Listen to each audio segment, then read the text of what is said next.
Alright, the Lakers continue their downward trajectory, and this is the second straight game that exposes just how bad their defense is. They're only better than a depleted Pels team, and two of the most atrocious bottom feeders in the league right now, so that's obviously not good company to be in. Some of it is an offensive issue, because the turnovers or misses mean they can't set their defense, but there's some correlation to an even bigger issue, and that is their effort, because they just look too nonchalant.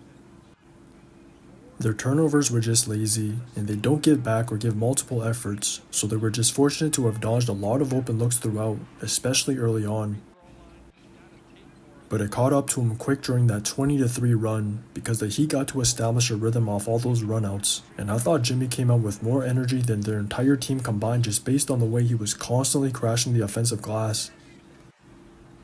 One of them led to HERRO getting an open tray in the corner, then another one was a lucky bounce on a long board, but that was off a wide open look from Love, so he made him pay on that second attempt, and by the end of the first, 6 Heat players got to 3 it at least once. It didn't get any better for them in the second, and they just looked slow on everything, from their rotations to their first line getting beat off the dribble constantly. But it is an IQ issue just as much as it is an effort issue, because they just don't seem to have any court awareness at all, and it was showing on the leakouts or on the constant breakdowns. I lost track of the amount of times that he just got behind their defense without a single player realizing it before it's too late, and they always just lost track of players or were always out of position. If Highsmith is 3ing it 4 times in the first half, there's a clear problem, and it somehow got even worse in the third, because they let HERRO 3 it 7 times in that quarter. I don't know how they can give up 69 points, then still be as nonchalant as they were to let one player outscore them, and I assume they wanted to read everything, but the switches were still slow every time when it should be an automatic.